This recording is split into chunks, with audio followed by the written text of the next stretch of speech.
Hello प्यारे student, कैसे हैं आप लोग। उम्मीद करता हूँ सभी प्यारे स्टूडेंट अच्छे होंगे। तो फाइनली स्टूडेंट्स, बात करेंगे अपन इस वीडियो में आपके कक्षा 9वीं अर्धवार्षिक परीक्षा 2025-26 class 9th half yearly examination 2025-26 subject अपनी यहाँ पे हिंदी। तो हिंदी का जो क्वेश्चन पेपर है उसका संपूर्ण सॉल्यूशन अपन कवर करेंगे।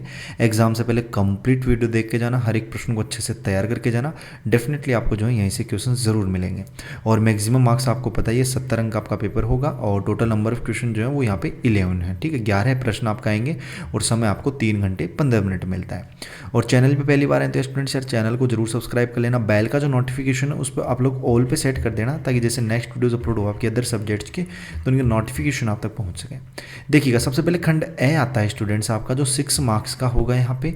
ठीक है, और ये सबसे ईजी प्रश्न होते हैं पेपर में, मतलब जो गद्यांश वाले होते हैं ना, ये प्रश्न सबसे ईजी होते हैं कि निम्नलिखित अपठित गद्यांश को पढ़कर पूछे गए प्रश्नों के उत्तर दीजिए। ठीक है, और ये गद्यांश जो वो अपठित होगा, मतलब आपके बुक से नहीं होता है ये। ठीक है, बाकी आपको देखो यहाँ पे गद्यांश दिए रखा होता है और इस गद्यांश में से प्रश्न पूछे जाते हैं। ठीक है, तो बहुत ही ईजी प्रश्न होता है ये। आप लोग गद्यांश को पढ़कर जो है इन प्रश्नों के आंसर जो है वो ईजी है, ईजिली यहाँ पे दे सकते हो।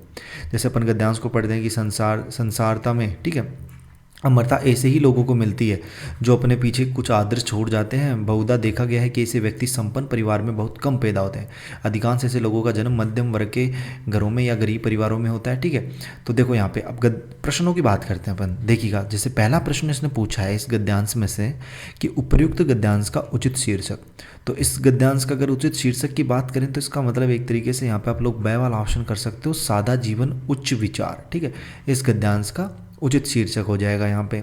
और संसार में अमरता मिलती है, तो संसार में अमरता किसे मिलती है स्टूडेंट से, मतलब जो अपने पीछे कुछ आदर्श छोड़ जाते हैं। ठीक है, तो उन्हें जो है यहाँ पे अमरता मिलती है। ठीक है, तो ये जो है ना, देखो यहाँ पे अपन ने पहली लाइन ही पढ़ी थी कि संसार में अमरता ऐसे ही लोगों को मिलती है जो अपने पीछे कुछ आदर्श छोड़ जाते हैं। तो यहाँ पे ब वाला ऑप्शन मतलब बहुत ही ईजी होता है। हर एक देखो यहाँ पे प्रश्न पूछ रहे हैं आपको और इन प्रश्नों का उत्तर भी कहाँ है, पेपर, मतलब क्वेश्चन भी पेपर में ही है और उनके आंसर्स भी आपके पेपर में ही है।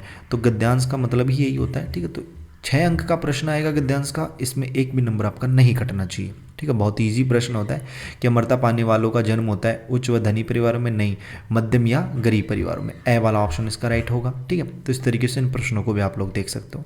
इसी तरीके से सेम सेकंड प्रश्न भी आपका आता है कि निम्नलिखित अपठित काव्यांश को पढ़कर पूछे गए प्रश्नों के उत्तर लिखिए। ठीक है, इस बार क्या है, पहले तो गद्यांश था और इस बार काव्यांश है। ठीक है, ये कविता का पार्ट है यहाँ पे, तो आप लोग इसको देख सकते हो। ठीक है, तो इसको पढ़कर और जो है इन प्रश्नों के आप लोग इजीली यहाँ पे आंसर दे सकते हो। और इन प्रश्नों को देखने से पहले प्रश्न मैं आपको बता दूं कि आपको पता ही है कि अपने एप्लीकेशन के ऊपर जो अपना बैच है, इसकी प्राइस जो पहले 299 थी अब ओनली 499 कर दी गई है, क्योंकि अब आपका एक ही पेपर बचा है ओनली फॉर हिंदी का। ठीक है, तो अगर हिंदी में अच्छा स्कोर करना है तो पेरेंट इस बैच को जरूर से परचेज कर लेना। डेफिनेटली आपको 100% इसमें से वो क्वेश्चन मिल जाएंगे जो आपको पेपर में एज इट इज़ देखने को मिलते हैं। ठीक है, क्योंकि ये रिकॉर्ड रहा है अपने जितने भी एग्जाम लगे हैं सभी पेपर्स में 60+ मार्क्स के क्वेश्चन इस बैच में से आए थे। जिन बच्चों ने परचेज कर रखा है उनको पता है और जिन्होंने नहीं कर रखा उनको नहीं पता चलेगा। तो अब तो बहुत ही छोटा अमाउंट ओनली फॉर 99 में ये बैच आपको मिल रहा है। अब कुछ स्टूडेंट कहेंगे भैया 99 में ओनली फॉर हिंदी का पेपर ही मिलेगा क्या? नहीं, ऐसा बिल्कुल नहीं है। इसमें देखो आपको हिंदी के क्वेश्चन आंसर्स तो मिले ही मिलेंगे, साथ में आपके जितने भी पेपर्स हो गए हैं सभी का कंप्लीट सॉल्यूशंस की पीडीएफ आपको इसमें अपलोड कर दी गई है। ठीक है, और साथ में आपको क्या मिलेंगे, इसमें हैंड रिटन नोट्स मिलेंगे। नोट्स किसके भैया, आपके एक तो साइंस सब्जेक्ट के हो गए, ठीक है, एसएसटी के हो गए। ठीक है, तो इन सब्जेक्ट्स के आपको हैंड रिटन नोट्स भी इसी में प्रोवाइड अपन कर देंगे वहाँ पे। ठीक है, इसमें आपको पीडीएफ जो है वो अपलोड कर दी जाएगी। और भी इसमें जैसे ईयरली एग्जाम वार्षिक के लिए भी इसमें क्वेश्चन आंसर आपको इसी में ऐड कर दिए जाएंगे। तो 99 में बहुत ही सुनहरा मौका है स्टूडेंट्स, इस मौके को ना गवाएं, इसको जरूर आप लोग परचेस करें। बाकी देखो यहाँ पे मैं आपको बताऊँ कहाँ मिलेगा ये बैच अपना, तो प्ले स्टोर पे जाना है, Y2 पॉइंट अपना एप्लीकेशन है, इस एप्लीकेशन को सर्च कर लेना। मैंने पिछले वीडियोज़ में आपको बताया था कि एप्लीकेशन को आप लोग इंस्टॉल कर लेना। जैसे ही ओपन करोगे ऊपर ही ऊपर दिख जाएगा क्लास 9th वाला, या फिर ऑल कोर्सेज वाले पे क्लिक करना। जैसे इस पर क्लिक करोगे तो यहाँ पे देखो क्लास 9th वाला ओनली 499 में कर दिया गया है। ठीक है, तो यहाँ पे बाय नाउ पे क्लिक करके और आप लोग जो है यहाँ पे देखो पे वाले के ऑप्शन आ जाएंगे, फ़ोन पे यूपीआई वगैरह से, या फिर स्कैन करके भी कर सकते हो। ठीक है, तो इसको जरूर कर लेना। बाकी अपन देखो नेक्स्ट अपन प्रश्नों की यहाँ पे बात कर लेते हैं। ठीक है, देखो सेकंड प्रश्न ये था, तो काव्यांश का भी आप लोग इजीली आंसर दे सकते हो। बाकी देखो प्रश्न क्रमांक यहाँ पे नेक्स्ट आपका कि दिए गए बिंदुओं के आधार पर निम्नलिखित में से किसी एक विषय पर 300 शब्दों में निबंध लिखिए। ठीक है, तो यहाँ पे किस 300 शब्दों में अपने को निबंध लिखना है किसी एक विषय पर। जैसे बढ़ते, यहाँ पे ये पेन लाइन कैसे खींच गई, हाँ, बढ़ते फैशन का दुष्प्रभाव, या तो इस पर लिखो। बढ़ता आतंकवाद एक चुनौती, पर्यावरण रक्षण एक समस्या, ठीक है, और भारत के उन्नति की ओर बढ़ते क्रम। तो देखो मैं चारों सब्जेक्ट्स पर आपको निबंध यहाँ पे दिखा देता हूँ। ठीक है, आपको जो भी अच्छा लगे निबंध उस पर आप लोग याद कर लेना। ठीक है, और शब्दों की सीमा ध्यान रखना, 300 शब्दों में लिखा करो, मतलब जितना पूछा जाए। ठीक है, ऐसे नहीं कि आप लोग बहुत ही 3-5-6 पेज भर दे रहे हो निबंध में। ठीक है, तो इतना नहीं, उसमें भी आपको नंबर उतने ही मिलेंगे, और जितना पूछा है अगर उतना लिखोगे उसमें भी नंबर उतने ही मिलेंगे। ठीक है, तो इसलिए क्यों फालतू की मेहनत करते हो।